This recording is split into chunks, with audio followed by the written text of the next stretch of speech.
সুপ্রিয় শিক্ষার্থীরা, আসসালামু আলাইকুম। আমি মোহাম্মদ মাসুদুর রহমান, প্রভাষক পদার্থবিজ্ঞান, রাজধানী আইডিয়াল কলেজ।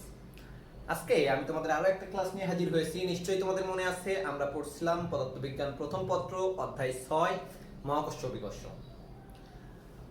আমরা মোটামুটি এই চ্যাপ্টারের যে থিওরিটিক্যাল অংশগুলো এগুলো কমপ্লিট করে ফেলেছি। তোমাদের জুম ক্লাসে আমি সৃজনশীল শুরু করেছি, যেহেতু আমাদের সামনে যে পরীক্ষাটা আছে সেকেন্ড সেমিস্টার, অর্থাৎ ইয়ার ফাইনাল বলতে পারো, ফার্স্ট ইয়ারের এই পরীক্ষাটা যেহেতু সিলেবাস যেটুকু দেওয়া আছে সেটুকু কমপ্লিট হয়ে গেছে, তাই আমি আর নতুন তো থিওরিটিক্যাল কিছু পড়ানোর নেই, সৃজনশীল করার চেষ্টা করবো আজকের ভিডিওতে। দেখতে থাকো। একটা উদ্দীপক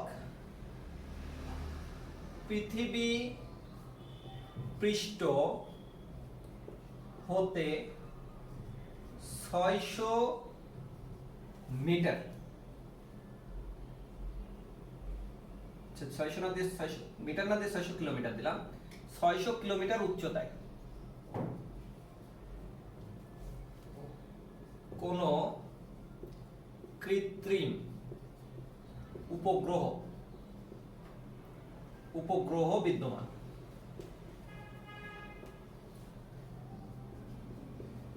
পৃথিবীর ব্যাসার্ধ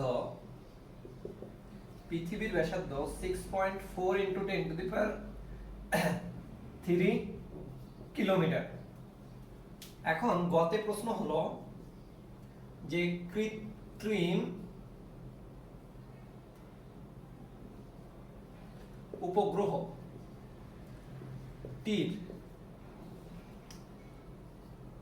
উপর পৃথিবী যে পরিমাণ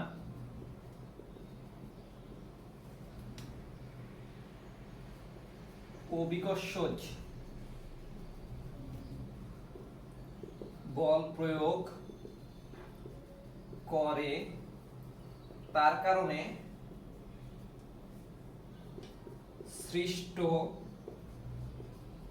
অভিকর্ষজ ত্বরণ কত, অর্থাৎ ওই উচ্চতায় কৃত্রিম উপগ্রহটির অভিকর্ষজ ত্বরণের মান নির্ণয় করতে হবে। আরেকটা হচ্ছে ঘ নম্বর প্রশ্ন, যেটা অর্থাৎ সৃজনশীল ঘ নম্বর 4 মার্কসের প্রশ্ন। এখানে বলছে উক্ত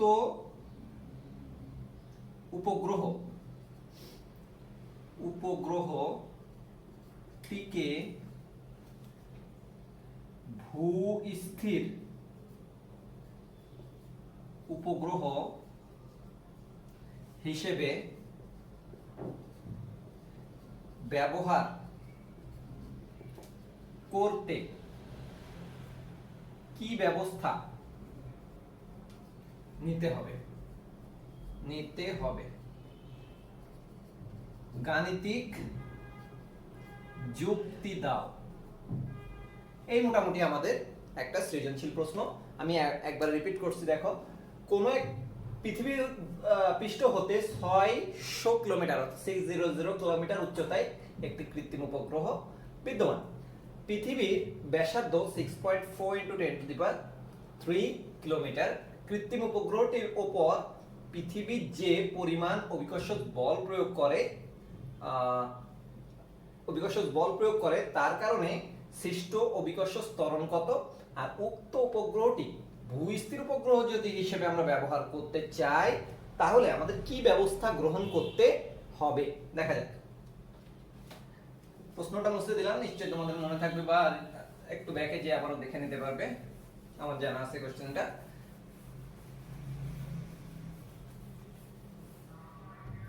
গ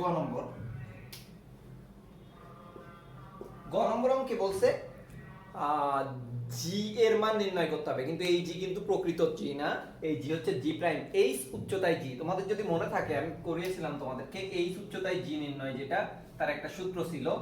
অর্থাৎ এইখানে থেকে যদি এটা এইচ উচ্চতায় থাকে আর পৃথিবীর ব্যাসার্ধ যদি আর হয়, তাহলে জি প্রাইমের মান আসলে G M by R plus H whole square হয়, যদি তোমাদের মনে থাকে। কিন্তু সমস্যা হচ্ছে এইভাবে আমরা যেমন নির্ণয় করতে পারি, জি সাহায্যেও নির্ণয় করতে পারি। তো আমরা এই সূত্রটা ইউজ করলে এখানে হয়ে যাবে, কারণ আমাদের প্রয়োজনীয় সব তথ্যই এখানে দেওয়া আছে। আচ্ছা দেখা যাক তাহলে আমরা এই সূত্র ইউজ করে অঙ্কটা করব। তাহলে কি কি তথ্য দেয়া আছে একটু দেখি। এখানে আমাদের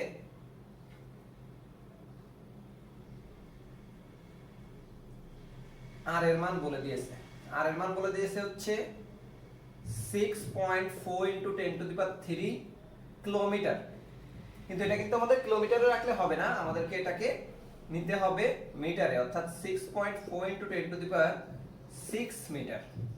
তারপরে আমাদের এইচ এর মান বলে দিয়েছে 600 কিলোমিটার, অর্থাৎ 6 × 10⁻, এটাই অলরেডি 6 × 10⁻², আরো যদি আমরা 1000 দিয়ে গুণ করি 6 × 10⁵ মিটার। তাহলে এইচ জানা, আর জানা। এখন আমাদের এম তো মুখস্থ, পৃথিবীর ভর। এম হচ্ছে 6 × 10⁻24 কেজি। আর ক্যাপিটাল জির মানও আমাদের মুখস্থ 6.673 × 10⁻11 newton metre square per KG square. নিশ্চয়ই এগুলো তোমাদের সবই জানা আছে। এখন আমরা যে সূত্রটার কথা বলেছিলাম সেই সূত্রটায় তথ্যগুলো ইনপুট করব। সূত্রটা কি ছিল আমি উপর থেকে একটু মুছে দিচ্ছি, এইটুকুই মুছলাম। তথ্য ইনপুট করে তারপর বাকিটা আবার আমরা কাজ করব। আমরা কি জানি, জি প্রাইম সমান সমান gm divided by r plus h তার হোল স্কয়ার। একটু তথ্যগুলো বসাই। জির মান আমাদের মুখস্থ 6.673 × 10⁻11, পৃথিবীর ভর মুখস্থ 6 × 10⁻24 কেজি ডিভাইডেড বাই, এইবার প্রথমে আমরা আর এর মান বসাবো 6.4 × 10⁶ প্লাস, আমি আর এর মানটা মুছে দিলাম কারণ লিখতে সমস্যা হচ্ছে, প্লাস আমাদের এইচ এর মান হচ্ছে 6 × 10⁵ মিটার।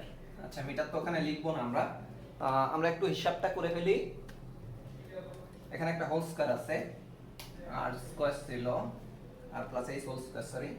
তাহলে আমি এখন তথ্য যেহেতু সব ইনপুট করা হয়ে গেছে, তথ্যগুলো মুছে ফেললাম। কি পাচ্ছি দেখা যাক। আমি একটু পার্ট করে করি, নিচেরটাকে করে নিই। 6.4 × 10⁶ into 6 × 10⁵, সরি ইনটু 9, প্লাস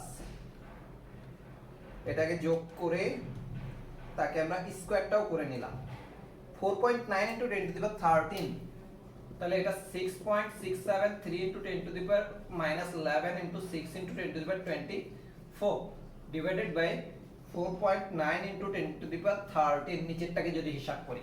এখন আমি টোটাল হিসাবটা করে ফেলি। টোটাল হিসাবটা আসে 6.673 × 10⁻11 into 6 × 10⁻24 ডিভাইডেড বাই অ্যানসার আসে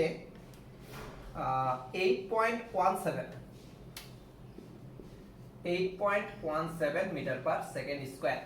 তাহলে 600 কিলোমিটার উচ্চতায়, ভূপৃষ্ঠ থেকে বা পৃথিবীর পৃষ্ঠ থেকে 600 কিলোমিটার উচ্চতায় অভিকর্ষ ত্বরণের মান 8.17 মিটার পার সেকেন্ড স্কয়ার। লক্ষ্য করে দেখো অভিকর্ষ ত্বরণের মান কিন্তু হ্রাস পেয়েছে। আর আমি এটা পড়ানোর সময় বলেছিলাম ভূপৃষ্ঠ থেকে যত উপরে যাওয়া যায় অভিকর্ষ ত্বরণের মান হ্রাস পায়। তাহলে এটা কিন্তু সত্যি প্রমাণ হয়েছে, ভূপৃষ্ঠ থেকে উপরে যাওয়ার কারণে অভিকর্ষ ত্বরণের মান হ্রাস পেয়েছে।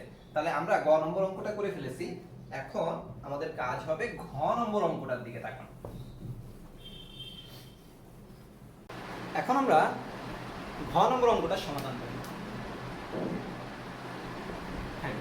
ঘ নম্বর অঙ্কটায় কি আছে যে আমরা ওই যে উপগ্রহ, এই উপগ্রহটাকে, কৃত্রিম উপগ্রহ যেটা, এটাকে কি করতে পারবো কিনা, এই কৃত্রিম উপগ্রহটাকে আমরা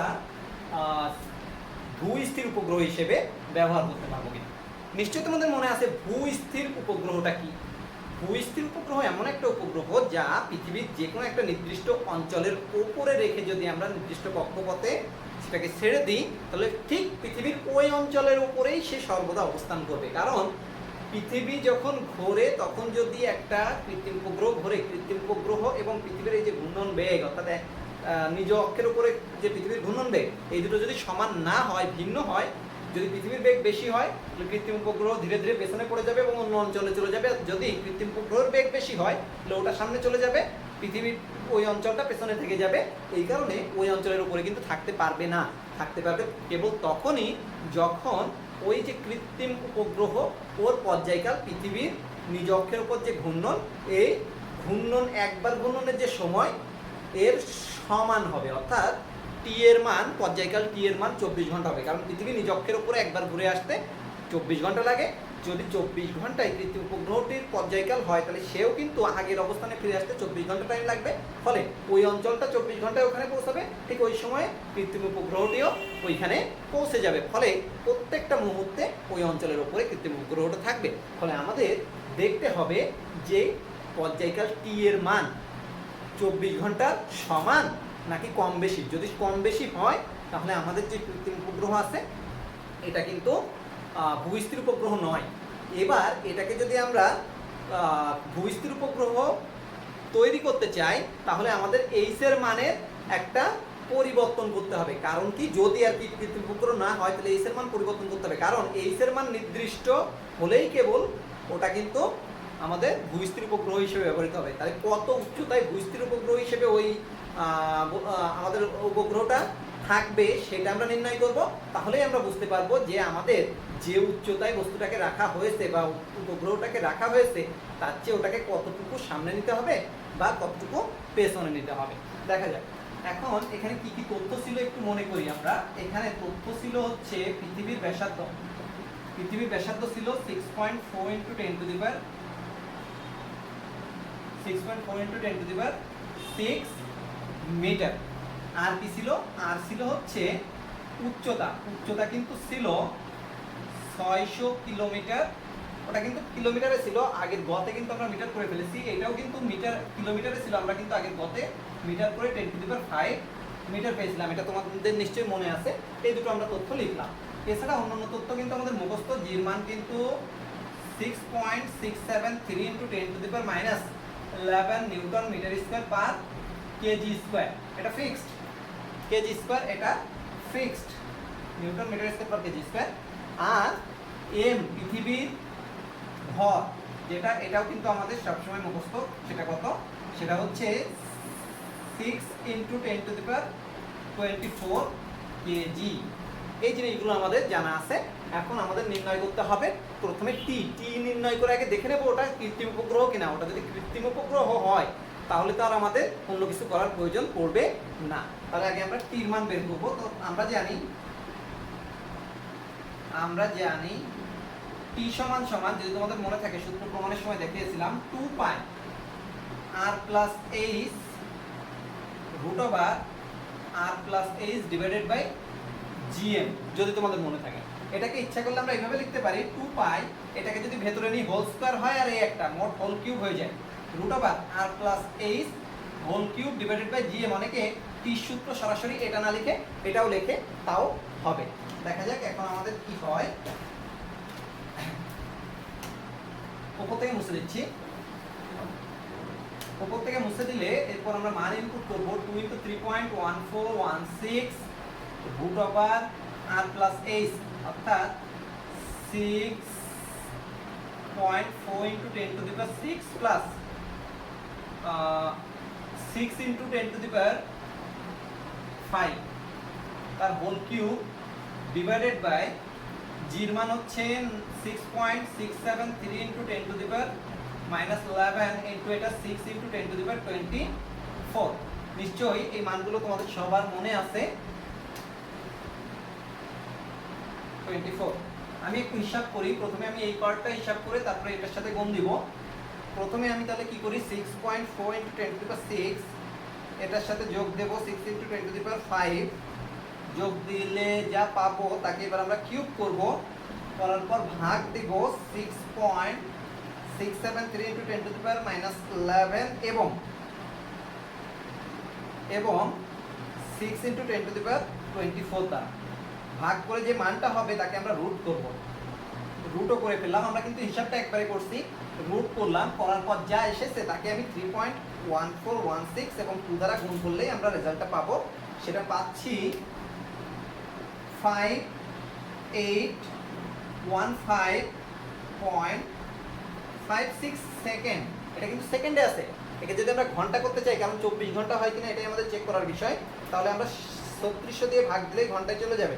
তাহলে 1.6 আওয়ার, এটা কিন্তু 1.6 আওয়ার। তাহলে পর্যায়কাল কত? 1.6 আওয়ার। তাহলে 1.6 আওয়ারের মধ্যে সে একবার ঘুরে এখানে চলে আসবে, ততক্ষণে পৃথিবী কিন্তু সামান্য একটু যাবে, কারণ পৃথিবী পুরো ঘুরে আসতে 24 ঘন্টা লাগে।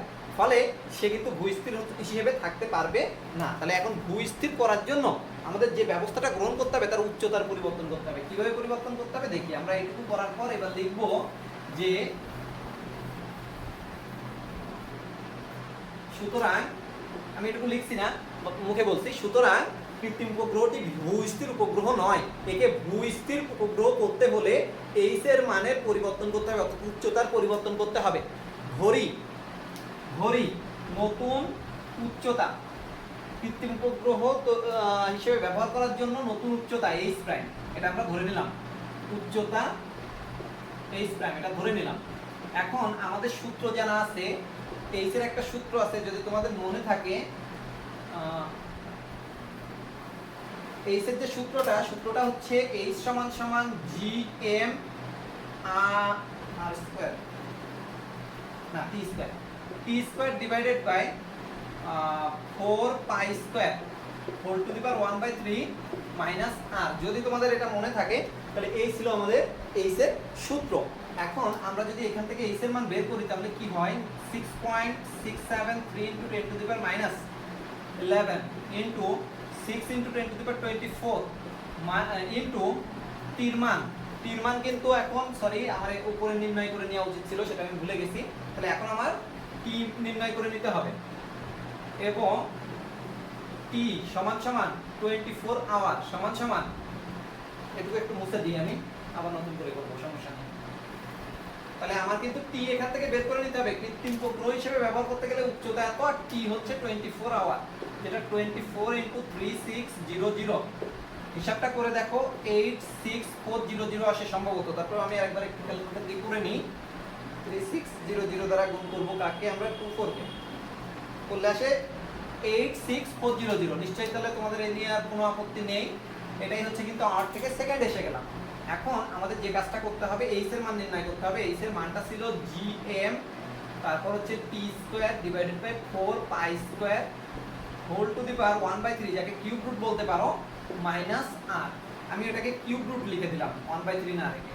তাহলে gm T square divided by 4 pi square minus R, কারণ কিউব রুট সরাসরি আমাদের ক্যালকুলেটরে করা যায়। যদি কিউব রুট না হয়ে 1/4 হতো, ওটা কিন্তু সরাসরি ক্যালকুলেটরে করা যেত না, তবে দুইবার রুট করলে হতো। তারপরে আমি করতাম না, সরাসরি ক্যালকুলেটরে কিন্তু 1/4 দেওয়ার ব্যবস্থা আছে বা 1/3 দেওয়ার ব্যবস্থা আছে। তুমি 1/3 রেখে করলেও হবে, কিউব রুট দিয়ে করলেও হবে, কোনো সমস্যা নেই।